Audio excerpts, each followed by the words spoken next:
boa tarde. Você vai ver hoje no NT Sul. Briga entre vizinhos termina em morte no interior de Cachoeira do Sul.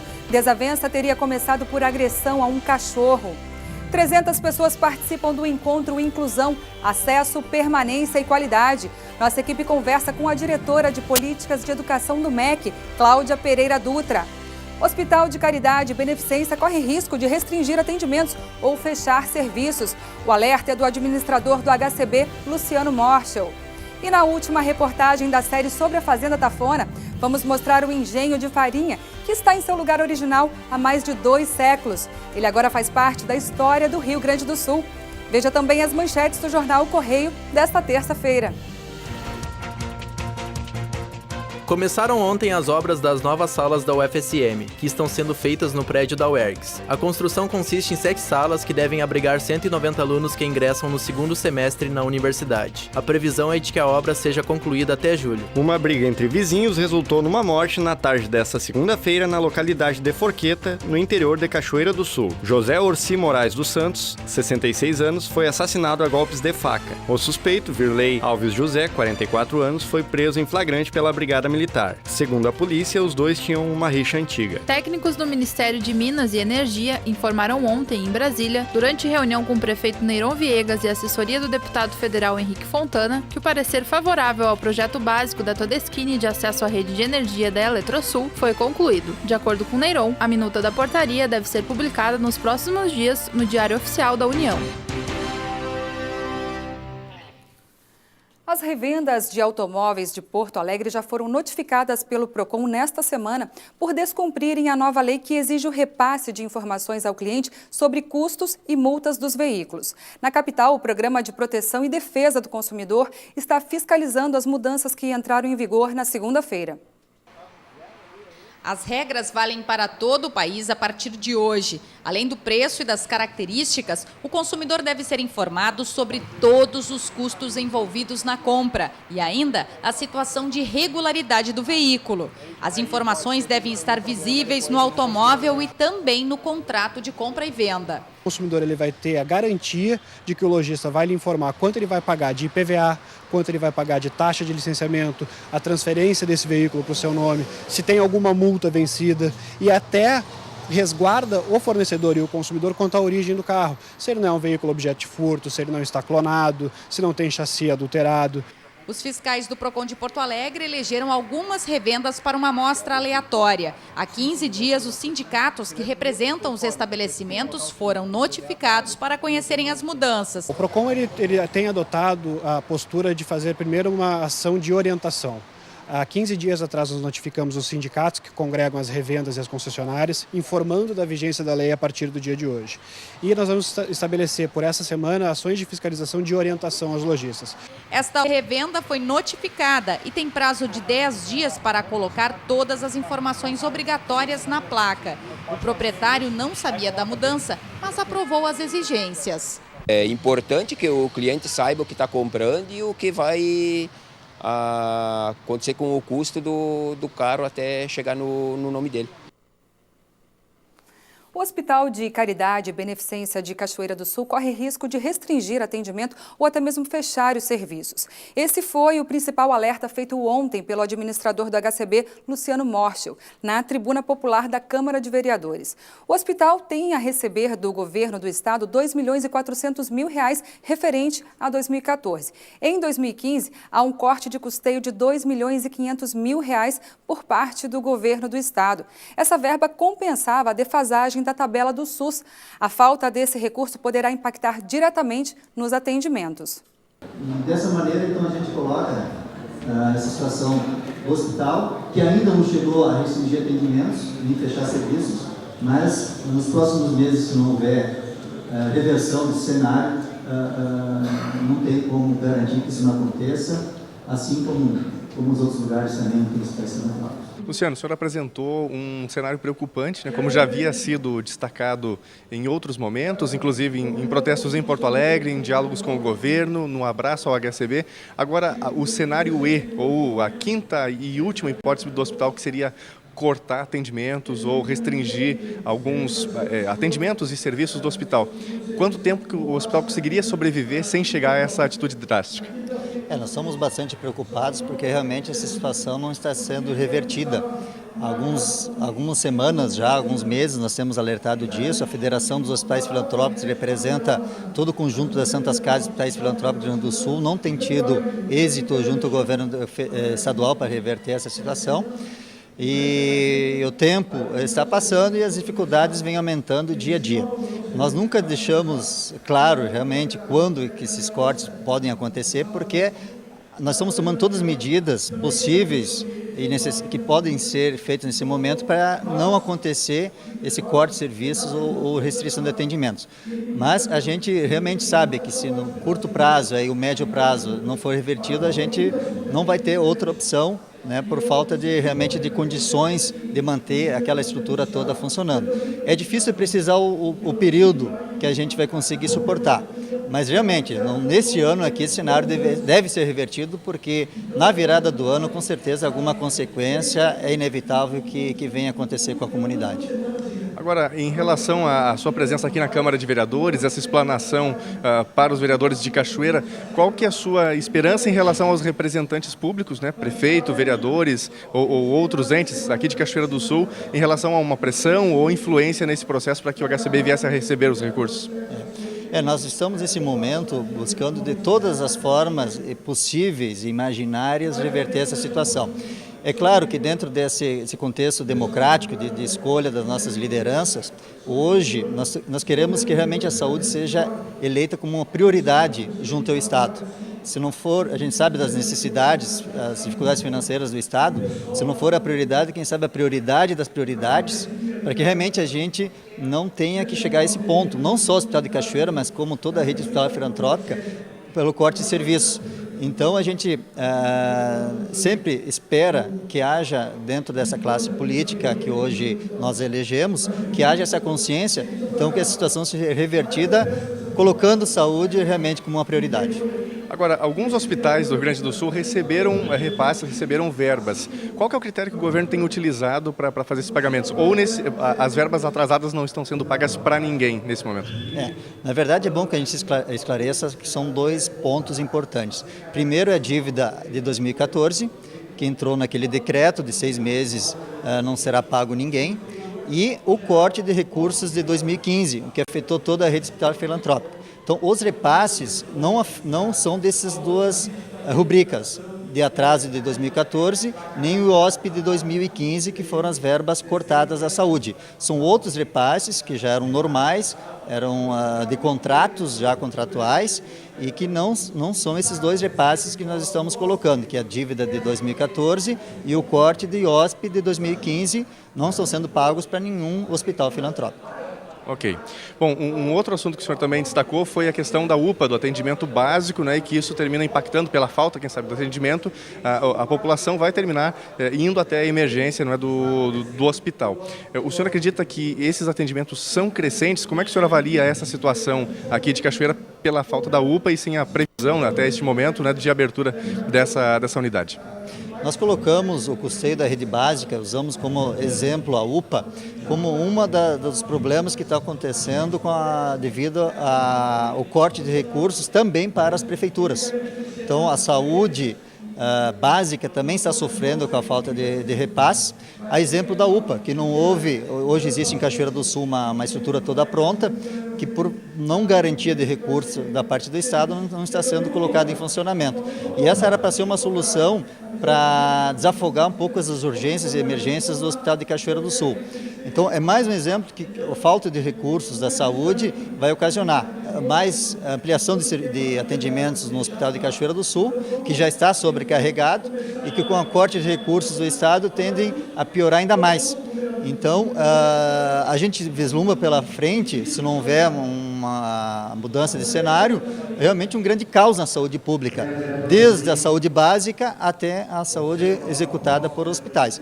E a UPA é um bom exemplo que a gente citou de quando a saúde pública não funciona, a rede hospitalar filantrópica que deve atender, e como também não está em condições de atender, então realmente vai haver uma desassistência e um serviço prestado à comunidade fora do que realmente ela precisa e necessita. A Prefeitura de Cachoeira do Sul firmou um acordo por 2 semanas para reforçar o abastecimento de água em localidades do interior do município. Por meio da Secretaria Municipal de Agricultura e Pecuária, foi acertada uma parceria para empréstimo de um caminhão de abastecimento de água potável do Exército Brasileiro. Segundo o secretário Jânio Macedo, a Prefeitura será responsável pela água potável e pelo combustível do caminhão. A seguir, mais mudanças do trânsito de Cachoeira do Sul. Dessa vez, 2 paradas de ônibus da Rua Júlio de Castilhos tiveram de ser removidas para evitar acidentes. Briga de vizinhos termina em morte no interior do município. Desavença teria começado por agressão a um cachorro. Hoje tem o quadro Futuro Agora e você vai conhecer o curso de designer gráfico oferecido pelo Senac de Cachoeira do Sul. A gente volta já!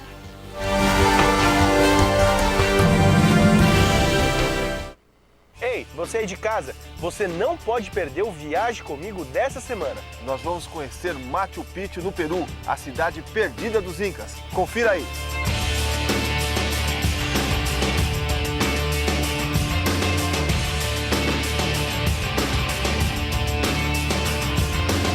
Você é nosso convidado especial para fazer essa viagem. Então anote os nossos horários e se você gosta de viajar, Viaje comigo!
Agora a gente fala de trânsito. Tem mais uma mudança desse setor em Cachoeira do Sul. Dessa vez, 2 paradas de ônibus da Rua Júlio de Castilhos tiveram de ser removidas para evitar acidentes. Mas, de acordo com a autoridade de trânsito, o novo local continua sendo estudado. A parada que ficava na curva da Rua Júlio de Castilhos teve de ser repensada pelo setor de trânsito. Meio quarteirão acima foi colocada esta placa de sinalização e o meio-fio pintado. A comunidade aguarda agora pela instalação de um abrigo. Nem sabia que tinha mudado agora. E o que o senhor achou da mudança? Olha, vocês mudaram, certo? Deve ter alguma finalidade especial, livrar acidente ou alguma coisa, né? Olha, o pouco venho pra cá, mas eu não sei. Ficou bom. Se é pra melhorar, tá bom, né? Se a parte melhor aceitou, acho que é boa, né? O senhor ficou satisfeito? Sim. Gostei, ficou perto do meu serviço. Tá bom? Vai ter que caminhar um pouquinho menos agora. Isso. Tá ótima, gostei. Ficou melhor do que esperar logo ali embaixo? Claro, se a senhora tá lá em cima numa loja, tem aquela lá em cima, né? Mas se a senhora quer vir numa lojinha aqui, a senhora já vem na parada. Porque lá na Cunha Júnior é mais perigoso, no caso, entendeu? Porque que mais fácil. De acordo com o coordenador de trânsito Oberdan Pinto, os acidentes no trecho nos últimos dias foi apenas um dos motivos para a modificação. Outro fato é que existe, tramitando na Justiça, um processo referente a melhorias, a serem feitas melhorias naquele perímetro. O coordenador afirma que junto do Conselho também serão implementados outras mudanças. Uma delas é a canalização de fluxo com catadiópticos, mais conhecido por tachões, né? Vai ser canalizado o fluxo ali naquele perímetro, então, com esses tachões. Os 2 abrigos que foram retirados não serão reutilizados, segundo o coordenador, porque as bases foram danificadas durante a remoção. Eu acho que era necessário, né? Até porque dia de chuva, né? Tiraram a outra casinha que tinha lá, o abrigo, né? Mas com certeza esse abrigo vai vir para cá ainda, né? Algumas empresas ali do entorno se sensibilizaram com a questão que tudo que está sendo feito para a questão de preservar vidas, então uma empresa se disponibilizou, né, a construir e colocar uma parada nova ali. Então, eu acredito que uma semana, em torno de uma semana e um pouco mais, a gente já vai ter uma nova parada, com banco, tudo do mesmo feitio que estava outra, ou até mesmo procurando sempre melhorar, né? Na manhã de ontem, encontramos Dona Aida na parada em frente à Praça Borges de Medeiros. Surpresa com a mudança, deu sua opinião. Eu acho que esta parada não vai fazer falta, que já... O pessoal desce na outra para ir mais para as lojas, para o centro. Desce na outra, eu acho que essa não vai fazer falta. Esta parada foi desativada e no local o setor instalou um estacionamento para motocicletas, que segundo o coordenador era uma carência do trecho. Uma das ideias é, quando se tira estacionamento de algum local, já procurar providenciar, readequar o estacionamento no mesmo perímetro, né? E é o que foi feito ali nesse local. E a nova parada de ônibus fica bem no local onde acumulam-se os carros enquanto o sinal está vermelho. Isso não é um problema aí que está por vir agora nos próximos dias? Na verdade, esse problema ele já existia no mesmo perímetro. A questão, quando abria o sinal, ficava às vezes até trancado o trânsito ali, porque o ônibus, quando começava a fazer a travessia para estacionar, para fazer o embarque e desembarque, tinha um ou outro ônibus estacionado já e acabava ficando no meio da quadra, né? O que vai acontecer, a gente sabe que em determinados horários, não só nesse perímetro, né, em vários locais, em outros locais, também temos a questão de acúmulo de muitos veículos, né? Mas tudo aquilo que, no momento que é feito uma mudança no trânsito, o Código de Trânsito nos orienta que nós devemos fazer um reestudo, continuar estudando e ver o que a gente pode melhorar, né?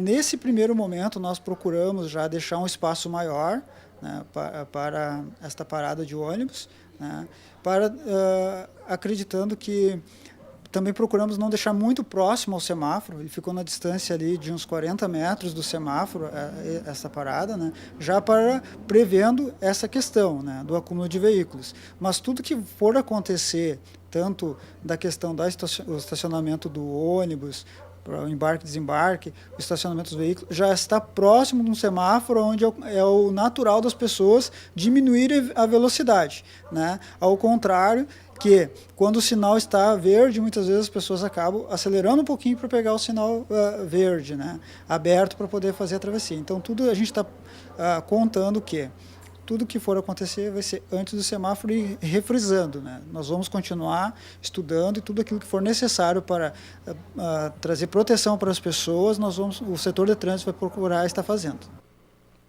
Uma briga entre vizinhos na tarde de ontem resultou na morte do aposentado José Orsi Moraes dos Santos, de 66 anos. Conforme informações da polícia, ele foi assassinado com uma facada no peito, na frente de casa, na estrada da Forqueta, zona rural de Cachoeira do Sul. O crime foi cometido pelo vigilante Virley Alves José, que foi preso em flagrante por homicídio. Ele foi conduzido para a Delegacia de Polícia de Pronto Atendimento pela Brigada Militar. O vigilante alega que agiu em legítima defesa após ser atacado por Santos com uma enxada durante uma discussão. A briga teria começado por causa de uma agressão a um cachorro. Virley foi ouvido e liberado e deve responder em liberdade. Cachoeira do Sul vem se tornando uma cidade universitária e tem ainda diversas opções de cursos técnicos. Semanalmente, a gente destaca uma profissão ou curso aqui de nossa cidade. Hoje vamos falar sobre o curso de designer gráfico oferecido pelo Senac.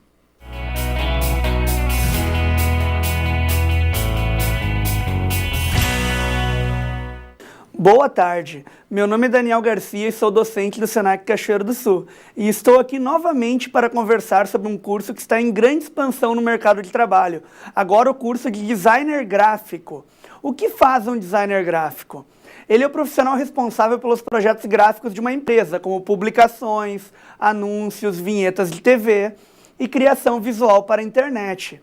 Como, por exemplo, o desenvolvimento de logotipos, cartões de visita, convites, layouts de site, revistas, jornais e até mesmo a criação da identidade visual completa de uma empresa. O nosso curso do Senac é uma qualificação completa, com a duração de 216 horas. e abrange na grade curricular os seguintes conhecimentos: introdução ao designer gráfico, que tem uma duração de 12 horas, módulo no qual se aprende todos os fundamentos teóricos para o completo aprendizado de todo o restante prático do curso, que são Photoshop básico e avançado, CorelDRAW básico e avançado, Illustrator, InDesign e a tão esperada arte final, onde o estudante tem a possibilidade de criar um projeto completo, usando todos os conhecimentos adquiridos no curso, já saindo com a bagagem prática para os desafios do mercado de trabalho. Como está o mercado de trabalho nesse momento? A figura do designer gráfico vem ganhando cada vez mais espaço devido ao surgimento de novas mídias. O designer pode seguir, por exemplo, a carreira como colaborador em uma agência de publicidade, em gráficas, estúdios fotográficos, agências de desenvolvimento web, ou então ainda atuar como freelancer. Mas qual é o grande diferencial do nosso curso em particular? Além de certificado reconhecido nacionalmente do SENAC, este é um curso onde o aluno vê na prática várias situações que irão ocorrer no dia a dia da empresa e ficará amplamente qualificado para os desafios do mercado de trabalho. Como entrar em contato, então, quem estiver interessado para se matricular no nosso curso do SENAC? O aluno pode entrar em contato diretamente pelos telefones 51-3722-3187 ou 51-3722-3793, ou indo conhecer nossa nova sede na rua Júlio de Castilhos, 835. Então não perca essa oportunidade, vem para o SENAC.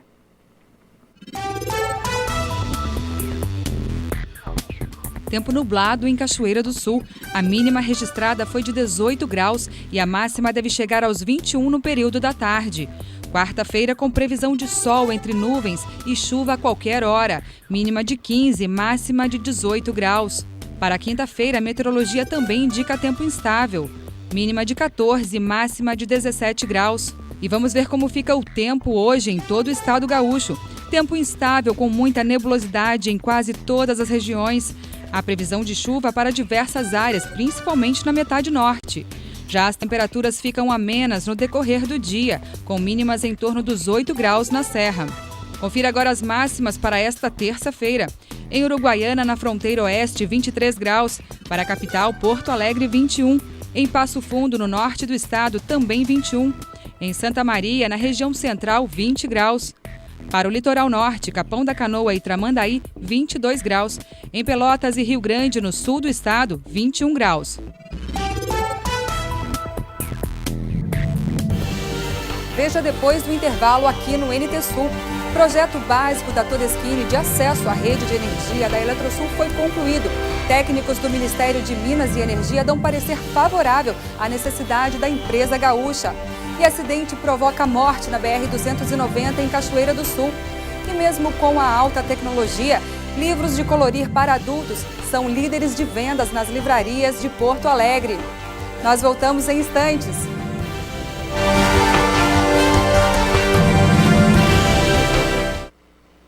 Olá pessoal, eu sou o João Paulo Ferreira e quero convidar você para um encontro muito especial. Convidar você que gosta de esportes radicais, que gosta de aventura em meio à natureza e, além de tudo isso, estar com a sua família em lugares especiais. Esse encontro especial é toda sexta-feira aqui no NT Sul, na TV Novo Tempo. Eu vou estar dando dicas de turismo, dicas de lugares para você estar com a sua família.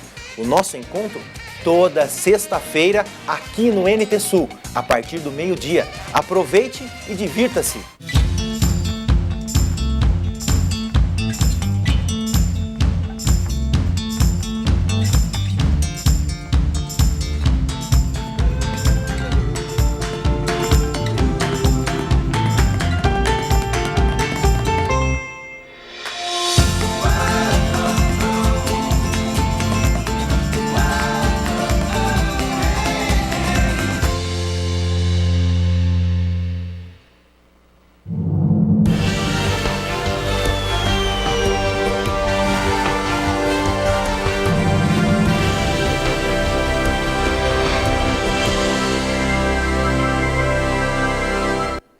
Técnicos do Ministério de Minas e Energia informaram ontem em Brasília que o parecer favorável ao projeto básico da Todeschini de acesso à rede de energia da Eletrosul foi concluído. De acordo com o prefeito Neyron Viegas, a minuta da portaria deve ser publicada nos próximos dias no Diário Oficial da União. Considerada uma das maiores fabricantes de móveis do Brasil, a empresa vai construir uma fábrica de painéis de madeira na cidade e, para isso, conta com uma rede de 10 megawatts de energia. A autorização do Ministério é para acesso a uma rede de 34 megawatts. Com um investimento de 280 milhões de reais, a Todeschini estima gerar 400 empregos diretos em Cachoeira do Sul. E nesta terça-feira tem um comentário de negócios com o consultor de empresas Leopoldo Brandt.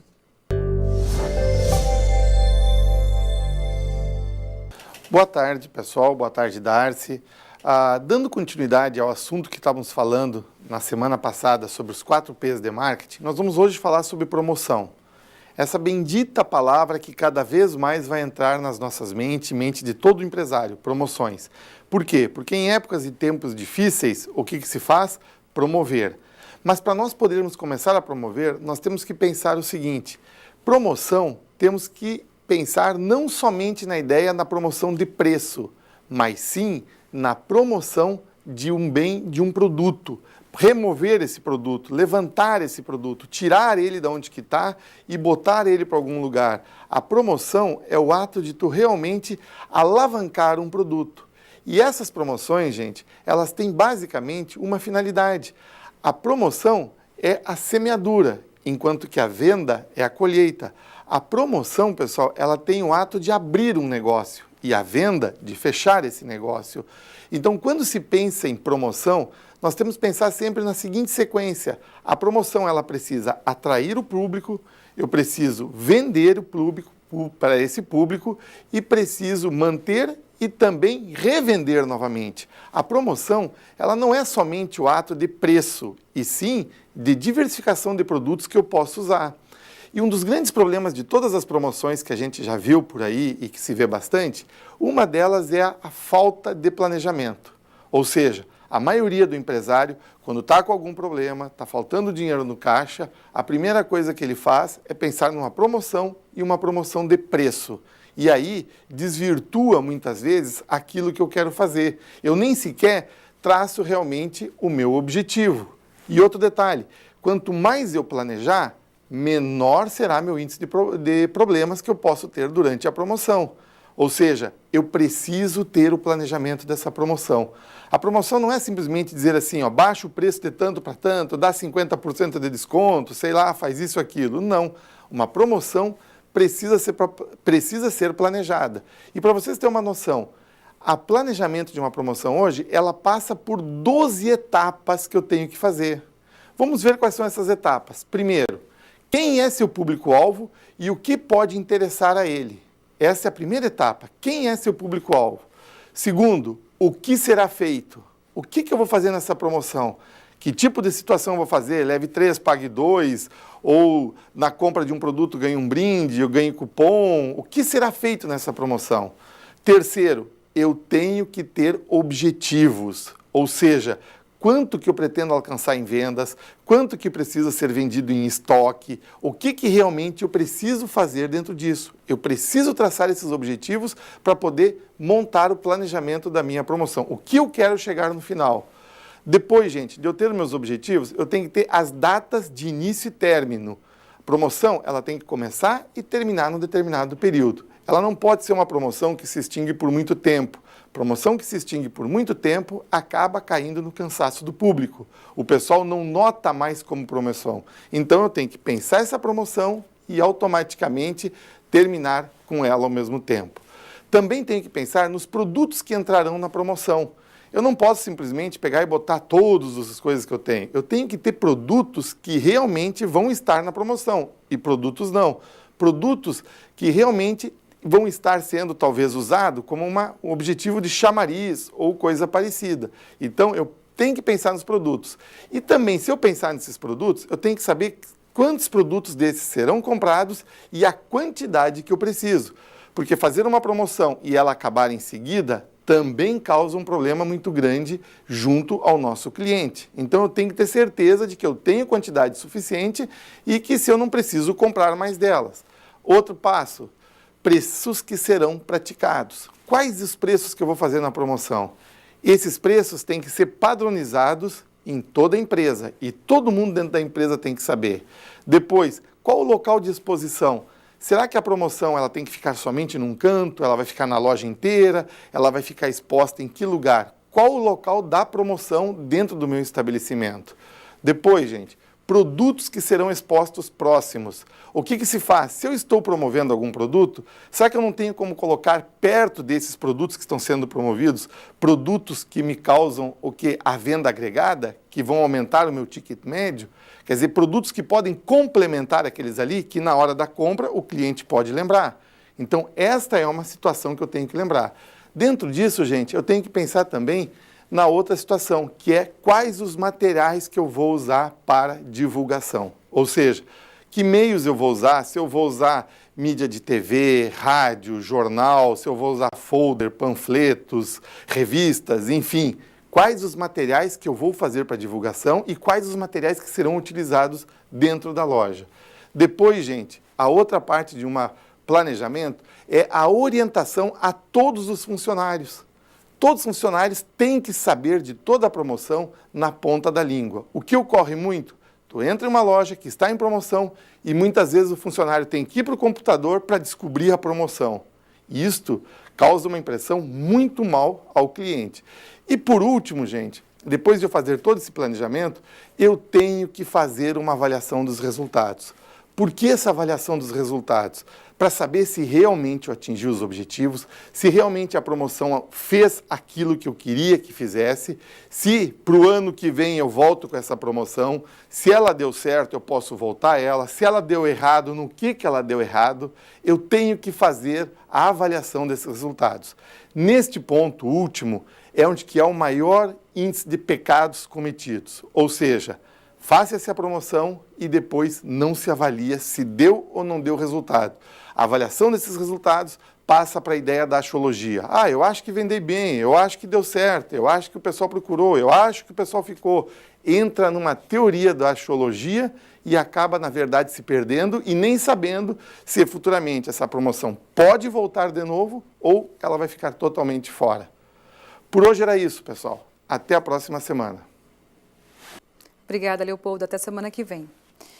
Um acidente provocou uma morte na BR-290, perto do Arroio Corina, em Cachoeira do Sul, na noite de ontem. Um homem morreu e uma senhora ficou ferida no acidente na BR-290, no Irapuá, interior de Cachoeira do Sul.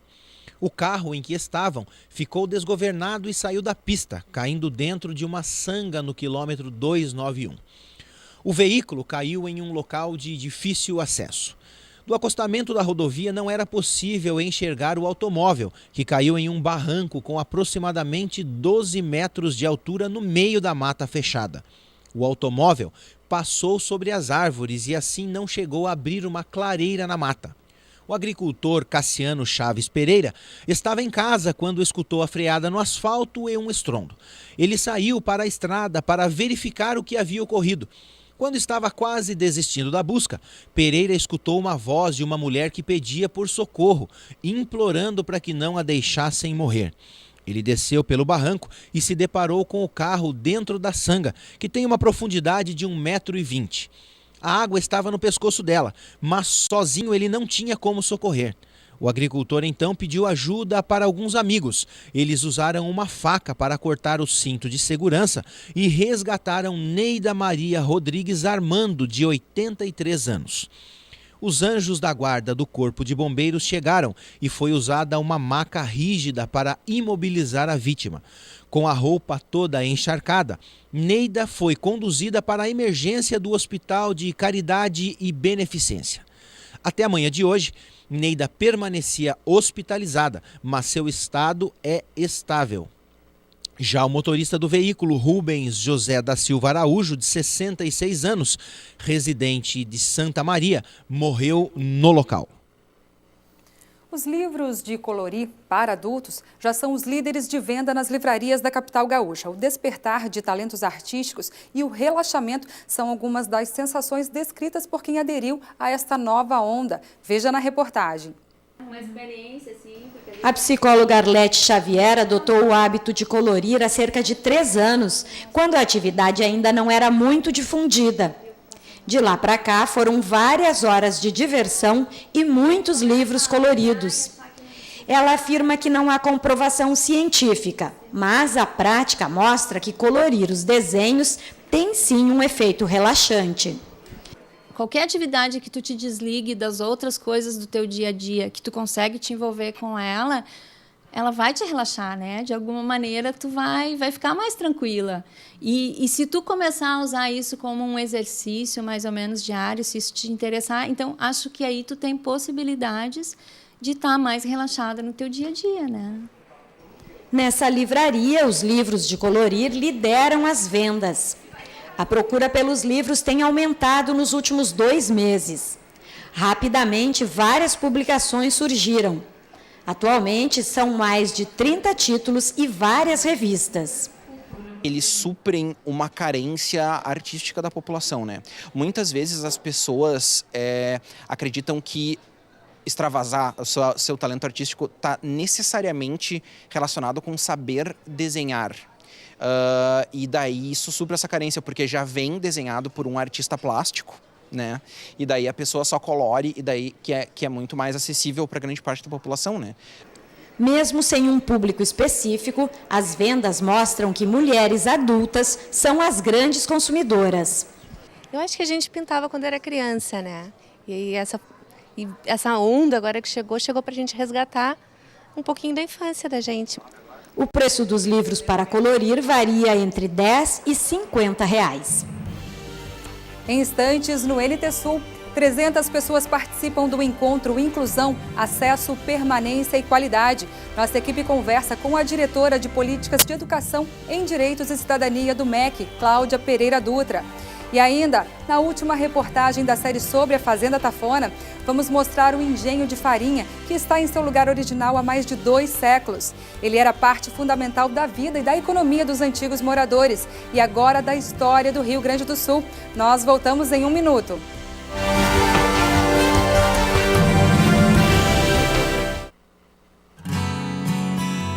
Inteligente,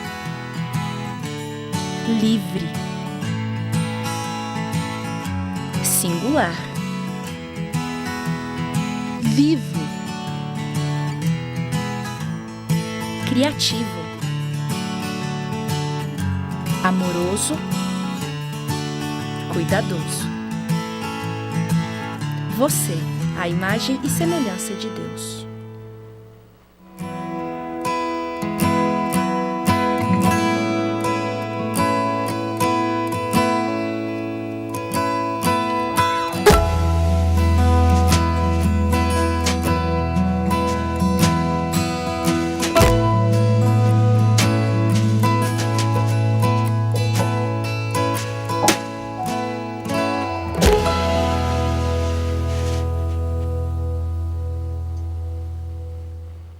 Participe de nossa programação. Acesse novotempo.com/NTSul. No site, acesse o link Você Repórter.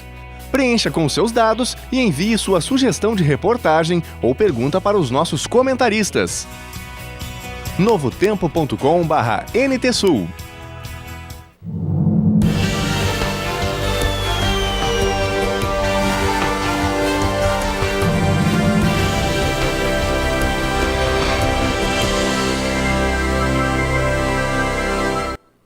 Na noite de ontem, 300 pessoas participaram do encontro Inclusão, Acesso, Permanência e Qualidade, organizado pela Associação dos Familiares e Amigos do DAO, a AFAD. Vamos conferir agora a entrevista com a diretora de Políticas de Educação em Direitos e Cidadania do MEC, Cláudia Pereira Dutra. A pauta da inclusão é uma pauta importante da agenda política nacional. Cachoeira do Sul, por meio da AFAD, tem sido protagonista nesse movimento de desenvolvimento inclusivo dos sistemas de ensino. A rede pública municipal e estadual tem importantes experiências de inclusão educacional e a proposta do Ministério da Educação é que todos os municípios brasileiros estejam fazendo o seu plano municipal, estadual de educação aos moldes do Plano Nacional de Educação, que tem como uma de suas metas que o sistema educacional contemple a todos os estudantes brasileiros, dentre eles os estudantes com deficiência. Aqui em Cachoeira do Sul, né, não é mesmo? Há 2 semanas os professores municipais e estaduais, né, se reuniram para dar andamento aí no plano municipal. E os professores colocavam isso, que hoje os alunos, né, com deficiência estão incluídos na escola regular, mas os próprios professores não se sentem preparados para recebê-los. Como você vê essa questão, diretora? Eu vejo que nós temos no nosso país décadas, muito mais que isso, séculos de exclusão educacional. E que os professores tradicionalmente foram formados para não atender pessoas com deficiência. Entretanto, nós sabemos que a nossa formação pedagógica, ela também é parte de um trabalho investigativo e formativo que se faz na prática. A educação tem que ser para o mundo do nosso tempo, tem que ser para o presente e para o futuro. E o presente e o futuro nos chama a fazer inclusão. Então, todos nós, professores, gestores, temos que estar permanentemente estudando e nos formando continuamente para atender as demandas sociais. E as demandas sociais no campo da educação são de inclusão escolar dos estudantes. Mais do que isso, a política pública precisa disponibilizar cursos de formação continuada de professores para que todos tenham acesso. Esses cursos estão se expandindo. O Sistema Nacional Brasileiro hoje tem uma rede nacional de formação de professores. Diversas universidades públicas ofertam cursos que abordam a temática da inclusão. É importante falar de formação, é importante falar de acessibilidade, de recursos e de investimento. Mais do que isso, é importante garantir a matrícula. Não há uma escola que se forme para um aluno que não existe. Por que a necessidade de formação hoje? Porque o aluno está na escola. Então, a escola pública e as escolas privadas hoje se preocupam com a inclusão porque o aluno chegou, o aluno com deficiência está lá. Por que nós não nos preocupamos com a nossa formação antes? Porque o aluno não lá estava. Então, é importante que todas as escolas efetivem a matrícula, porque com a chegada do estudante chega uma oportunidade de formação e de desenvolvimento da escola. Também chega uma família que tem uma história sobre a pessoa com deficiência e os professores começam a entender que estudante com deficiência não é um estudante que deve ser tratado apenas por especialistas, mas sim tem que dizer respeito da escola, tem que dizer respeito ao projeto político-pedagógico da escola. Esse é o entendimento que está fazendo com que o Brasil avance em termos de inclusão escolar. Diretora, durante a sua fala, você citou o exemplo de acadêmicos de medicina que hoje precisam aprender a humanizar. E professores que trabalham hoje com crianças especiais em escolas regulares não estão, talvez, precisando disso, aprender a humanizar? Sem dúvida. Hoje nós temos que falar, no campo geral dos direitos humanos, que há muitas vezes um sentimento de ódio na sociedade, nas redes sociais, que é muito divulgado e que todos nós, especialmente aqueles que trabalham com educação, têm que estar atentos. A nossa sociedade tem que produzir valores humanos fundamentais, que dizem respeito ao respeito, a valorização das diferenças, a valorização da diversidade humana.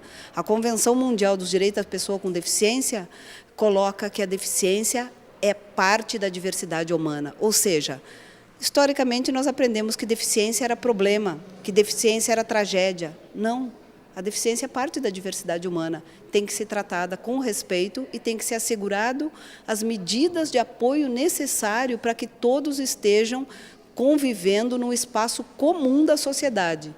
E não tem melhor instituição para a convivência e para a formação humana do que a própria escola.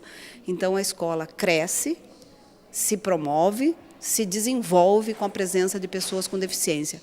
O benefício da inclusão escolar não é só para a pessoa com deficiência. Esse benefício é para toda a escola, para a formação dos professores, para a formação dos gestores e para os colegas.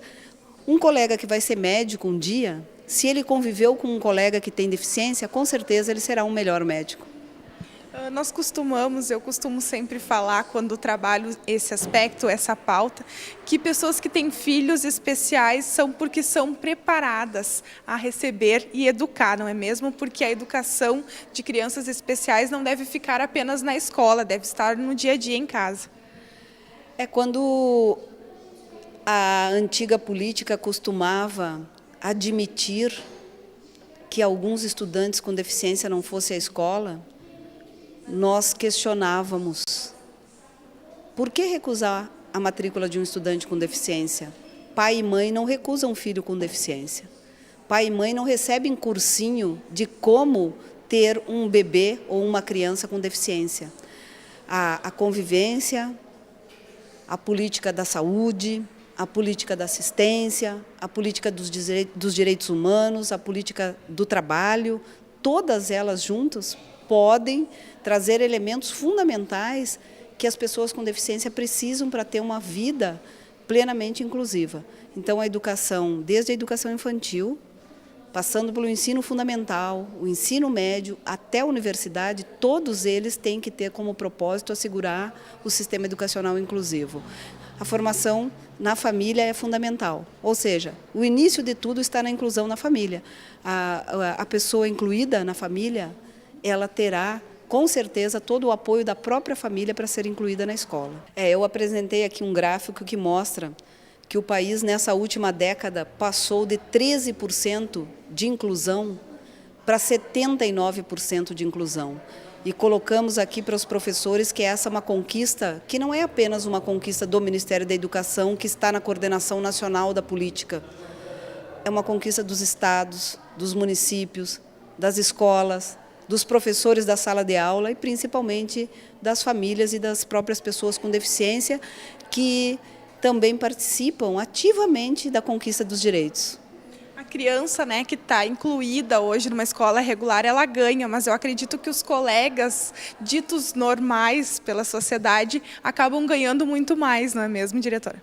Sim, ganham porque começam a compreender que aquela pessoa com deficiência que historicamente nos foi ensinada que era uma pessoa que era especial, que deveria ficar num espaço especial, num lugar especial, ele não estava assim tão especial. Ele estava, na verdade, afastado do convívio social. Hoje nós avançamos em acessibilidade com a política de inclusão.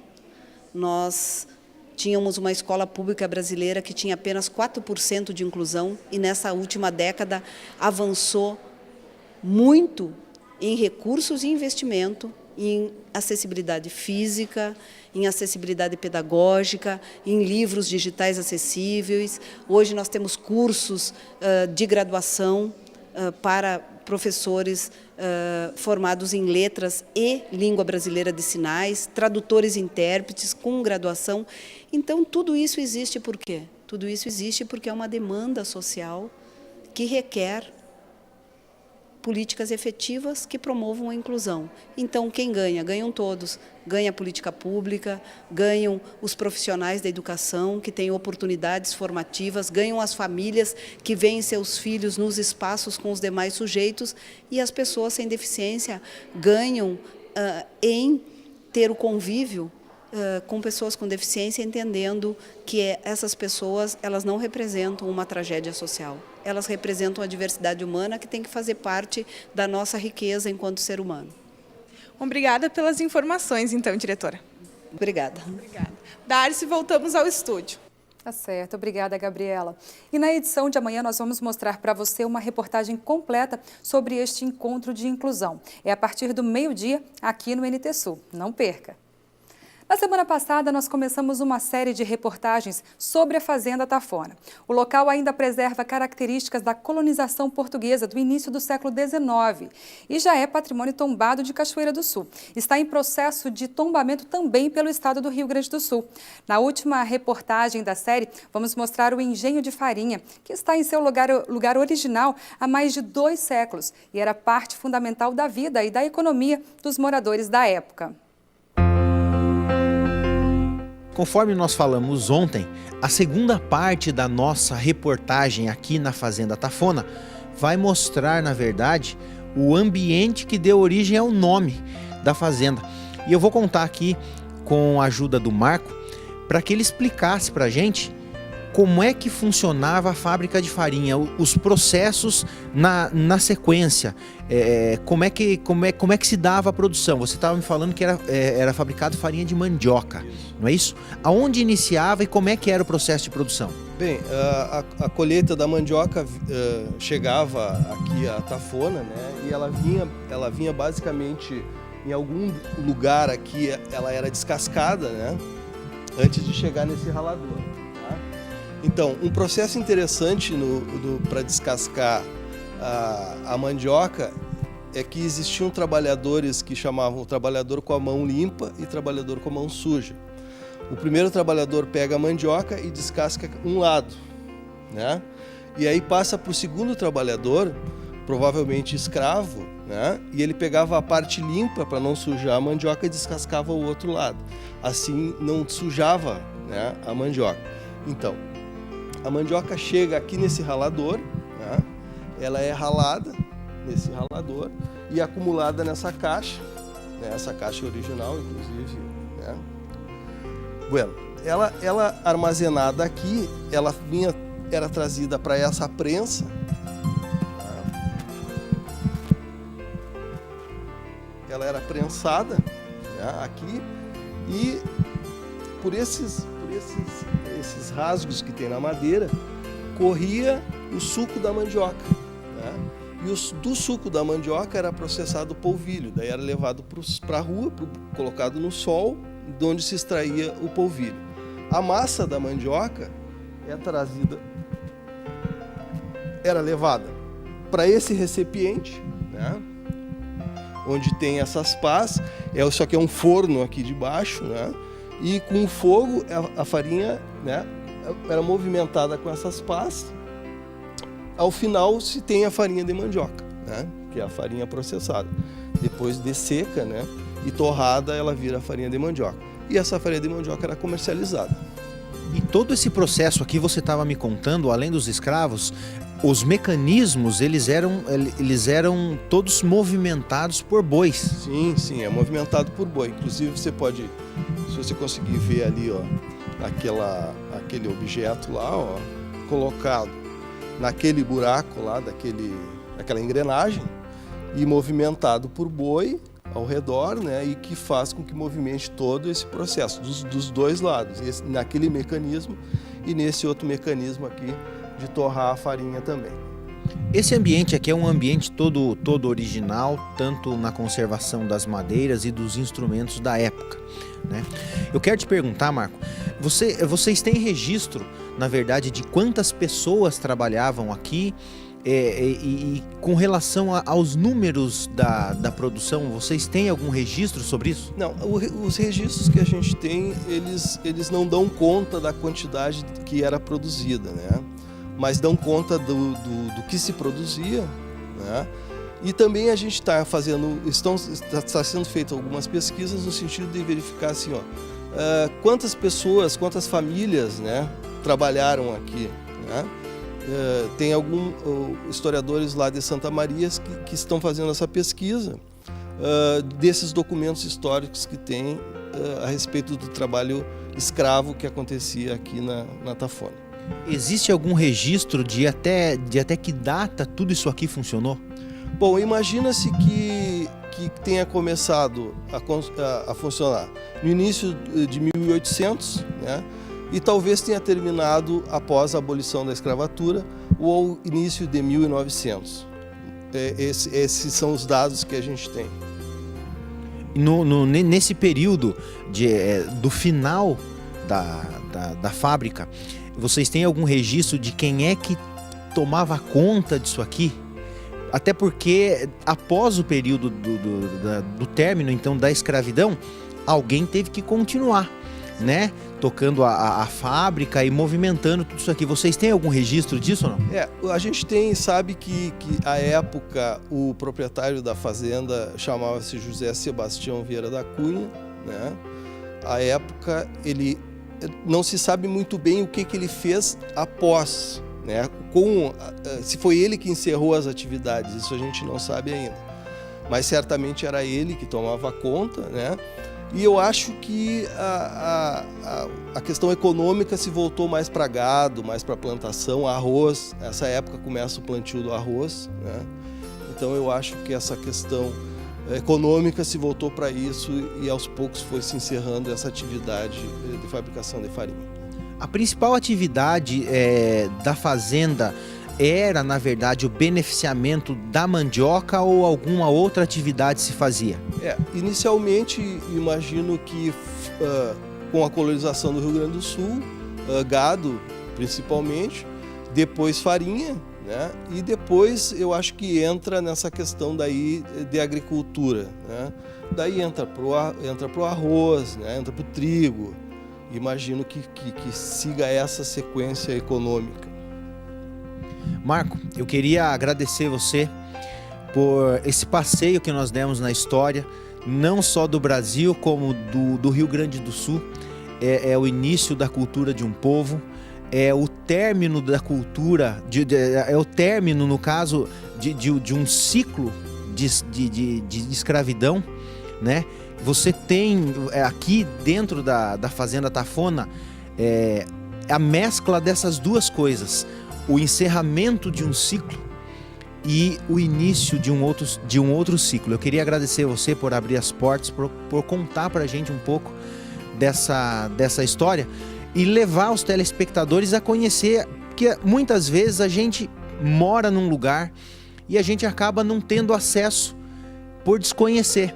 Então a gente está agradecendo você por abrir as portas desse lugar aqui que reflete uma viagem à história do Rio Grande do Sul e do Brasil.